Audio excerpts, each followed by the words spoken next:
What if a simple basket of mountain plums and one tense moment at the village market almost pushed Linda to walk away before she even began? Hello, everyone. I hope you're having a wonderful day. Today, we're stepping into a quiet but powerful moment as Linda, still recovering after childbirth, carries her fruit to the local market and faces a vendor who isn't ready to welcome her. If you enjoy heartfelt slice-of-life stories like this, don't forget to subscribe so you won't miss the next episode. The morning came in quiet layers of gray, the kind that made the mountains look softer than they really were. Linda stood just outside the small stone house, her arms folded loosely as she let the air wake her up. Inside, the baby was still asleep. Quang moved carefully near the doorway, watching her without saying anything at first. "You don't have to prove anything," he said finally. She glanced back at him. "I'm not proving anything." He raised an eyebrow, not arguing, just waiting. "I just don't want to sit at home and feel useless," she added, adjusting the wide woven strap of the basket that would rest against her back.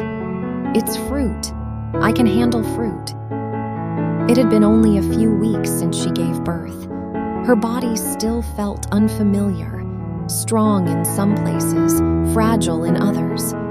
But she needed to step outside the softness of the house, the constant rhythm of feeding and rocking and listening for every small sound.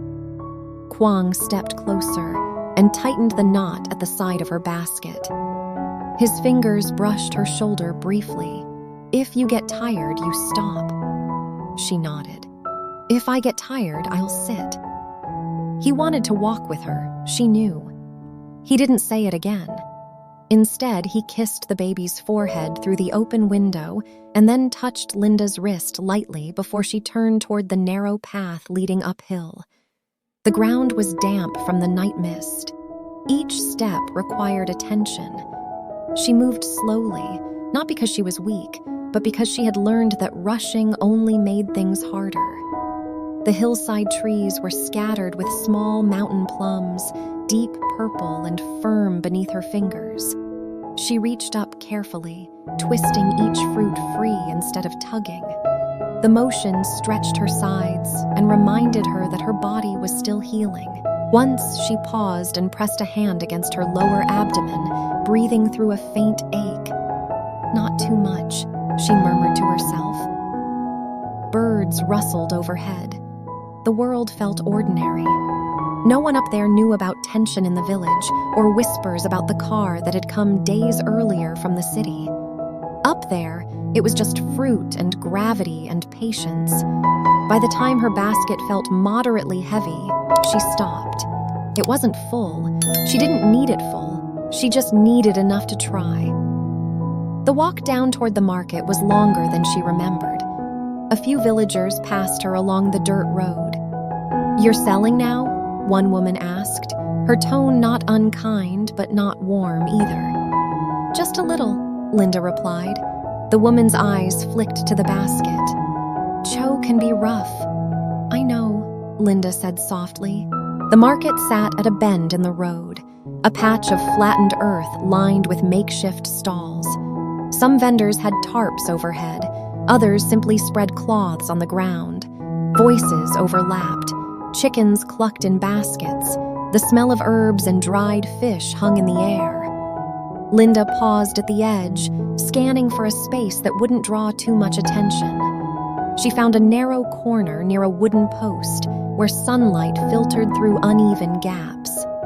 She lowered herself slowly, careful with her knees, and began arranging the plums in small, neat piles. "You're new," the voice came from her left. Linda looked up. A woman stood there with her arms crossed, posture rigid. Her stall dominated the center of the market, piled high with bright oranges and polished apples. She had a sharp face and eyes that missed very little. "I've come before," Linda said, "just not to sell." The woman stepped closer, glancing at the cloth on the ground.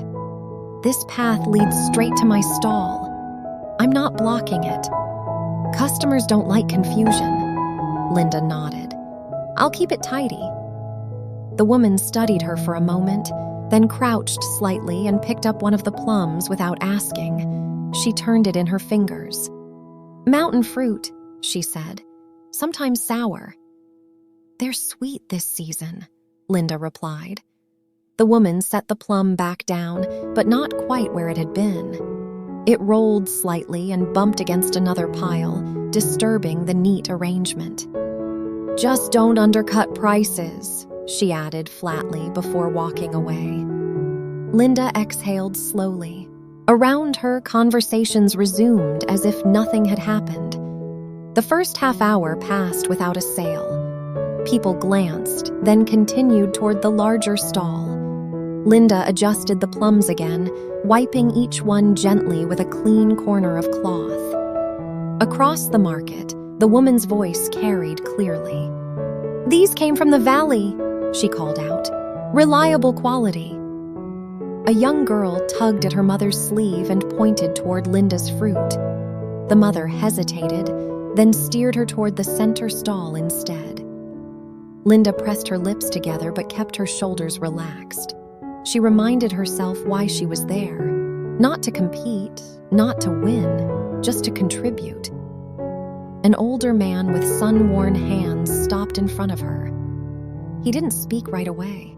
He picked up a plum, examined the skin, then took a small bite. He chewed slowly. Well? Linda asked gently.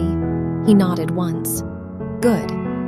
He bought 4. The coins he placed in her palm felt heavier than they should have. She tucked them into the small pouch at her waist. Not long after, a woman carrying a toddler paused. Can I taste? She asked. Linda sliced one plum carefully and offered a piece. The toddler's face tightened at first, then relaxed into a grin. I'll take some, the mother said, smiling faintly. It wasn't dramatic. There was no sudden rush, just a steady trickle, each sale small, each exchange brief. The woman from the center stall watched more openly now. When 2 customers slowed near Linda's corner, she raised her voice again, listing her prices. Linda felt the sun climb higher. Heat pressed against her shoulders. A wave of lightheadedness moved through her unexpectedly. She steadied herself with one hand against the ground. Linda. She looked up. Quang stood a few steps away, the baby strapped securely against his chest. He must have walked down carefully. There was dust on the hem of his pants. I told you to rest, she said softly. I was resting, he replied. He decided otherwise. The baby blinked up at her, wide-eyed. Quang crouched beside her. How's it going? She gestured to the smaller pile of plums left on the cloth. Almost done. He didn't ask about the other woman. He didn't look toward the center of the market. He simply reached out and rearranged one of the piles that had tilted. You're shaking, he murmured quietly. Just tired. Then we go soon, she nodded. A final customer approached, glancing between Linda and the larger stall. After a moment, she chose Linda's fruit. When the last plum was gone, Linda folded the cloth slowly. Quang helped her stand, one hand steady at her elbow. As they turned to leave, the woman from the center stall met Linda's eyes briefly. There was no smile, no apology, just a long, measuring look. Linda didn't look away. Outside the market, the noise softened behind them. The road home stretched upward, dusty and uneven. Quang shifted the baby and glanced at her. Was it worth it? She felt the ache in her legs, the warmth in her pouch of coins, the memory of standing her ground without raising her voice. Yes, she said simply. They began the slow walk back up the mountain together, their steps unhurried, the afternoon sun warm against their backs. The climb home felt steeper in the afternoon heat. The road that had seemed manageable in the morning now rose in long, uneven stretches, packed dirt breaking into loose gravel near the curves. Linda kept one hand at her side, the other lightly gripping the strap of her basket, now empty and folded against her back. Quang walked half a step behind her, not crowding, not hovering, just close enough to reach her if she slipped. The baby dozed against his chest, small mouth parted, breath warm through the thin cotton cloth. "You should let me carry the basket," he said quietly. "It weighs nothing now," she answered. "That's not the point." She smiled without turning around. "Then what is the point?" He thought about it. "The point is, I don't like seeing you this tired." She slowed slightly, glancing back at him. "I'm allowed to be tired." "I know." They walked in silence for a few moments, the only sounds the soft scuff of their sandals and the distant hum of insects in the grass. When they reached the house, Linda exhaled in relief. The small stone walls held the shade longer than the open road. She stepped inside first and poured a cup of water from the clay jar, drinking slowly. Quang closed the door gently with his foot so the baby wouldn't wake. Linda untied the pouch at her waist and placed the folded bills and coins on the wooden table. They didn't look like much spread out in the dim light. Quang set the baby down on the woven mat and leaned over to count the money with her. He didn't speak while he did it. He just separated the coins into small stacks. "It's enough for formula and the iron tablets," Linda said. "And rice," he added. She nodded. "And rice." The baby stirred and let out a small cry. Linda moved instinctively, lowering herself carefully beside him. She lifted him against her chest, rocking without thinking. Her body still knew the rhythm even when her mind felt scattered. Quang watched her for a moment before stepping outside to gather a few pieces of dry wood stacked near the wall. He worked quietly, arranging them beneath the small stove. The crackle of flames soon filled the room. After feeding the baby, Linda rested her head back against the wall. The fatigue was deeper now, not sharp but steady, like a low tide pulling at her. Quang brought her a bowl of thin porridge. "Eat first," he said. She accepted it without protest. The warmth spread through her slowly. Late afternoon settled in layers of amber light across the floor. The day might have ended there, small and contained, but a shadow crossed the doorway before the sun fully dipped. Linda noticed it first. Someone stood outside. Quang rose, wiping his hands on a cloth, and stepped toward the door. He didn't open it immediately. He looked through the small gap where the wood had warped over time. "It's her," he said quietly. Linda didn't need to ask who. Quang opened the door. The woman from the market stood a few steps back, arms no longer crossed but resting loosely at her sides. Without the noise of the market around her, she looked smaller. The sharpness in her posture had softened into something less defined. "I won't stay long," she said. Quang stepped aside just enough to make space without inviting her fully in. She looked past him and saw Linda sitting on the mat with the baby. For a brief second, something shifted in her expression. "I came to return this," she said, holding out a small cloth bundle. Linda frowned slightly. "Return what?" The woman stepped forward and placed the bundle on the table. When Linda unfolded it, she found 3 plums inside. "You charged that old man less than they were worth," the woman said. "He didn't realize."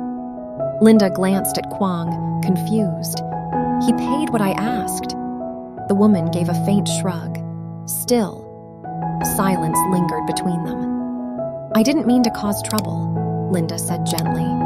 The woman's jaw tightened, then relaxed. "It's not trouble, it's business." "And business means there's no room for anyone else?" Quang asked, his tone calm. The woman met his eyes directly. "Business means if I don't protect my stall, I lose it." Linda adjusted the baby on her shoulder. "I'm not trying to take anything from you." "You're new," the woman replied. "New is unpredictable." The baby made a small sound and reached a tiny hand toward the air. The woman's gaze dropped to him, and for a moment her expression shifted again. "How old?" she asked. 3 weeks, Linda answered. The woman nodded slowly. "You shouldn't be out there yet." "I needed to," Linda said simply. They stood in a quiet triangle, the weight of pride and misunderstanding hanging lightly but no longer sharp. "I started at that market 20 years ago," the woman said after a pause. "With half a basket of guavas. I thought everyone was watching, waiting for me to fail." Linda listened without interrupting. "They were," the woman added with a dry half-smile. "Some still are." Quang leaned back against the door frame, letting the air move between them.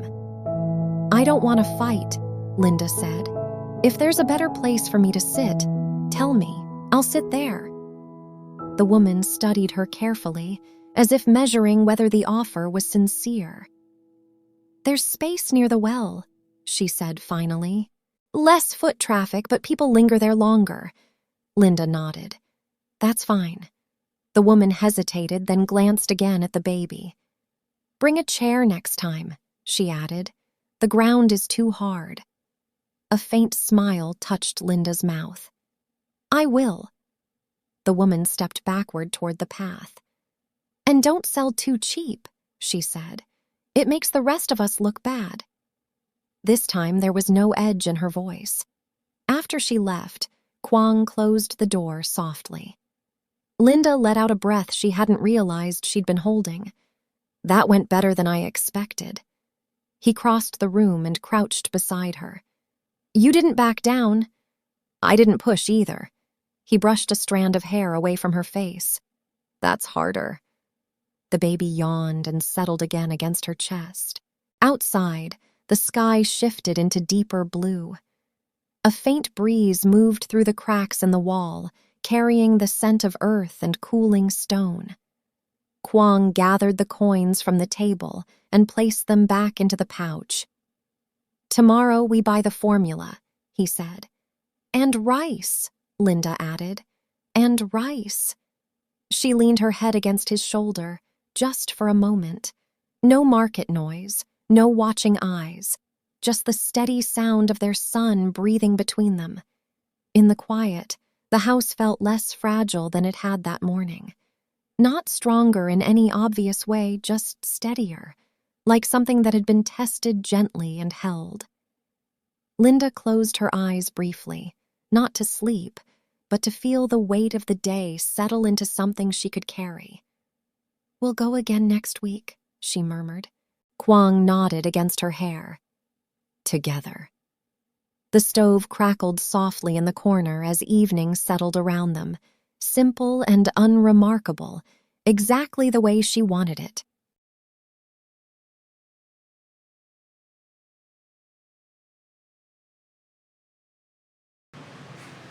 Xin chào. Trong cái lạnh cắt da của vùng cao, Linda lủi thủi một mình trên nương sắn, quanh quẩn với đàn gà, đàn vịt, căn nhà sàn cũ kỹ. Lòng lúc nào cũng thấy cô đơn, mặc cảm và bị cảm giác bị bỏ rơi. Đúng lúc đó Quang trở về, lo lắng dặn cô không được đi vào những nơi vực sâu nguy hiểm và hứa sẽ bù đắp cho những thiếu thốn của cô. Vài ngày sau, Quang cùng người khiêng lên một chiếc tủ gỗ lớn, chắc chắn đặt giữa căn nhà sàn, giúp Linda lần đầu được treo gọn quần áo, chăn màn như một người thực sự có nhà. Anh xin nghỉ làm, ở lại chăm sóc, cùng nấu ăn với cô, chế củi, trò chuyện mỗi tối. Chiếc tủ mới dần trở thành biểu tượng cho tương lai vững chắc và sợi dây gắn kết âm thầm giữa hai người. Mọi người hãy like, share và subscribe để ủng hộ giúp mình nhé.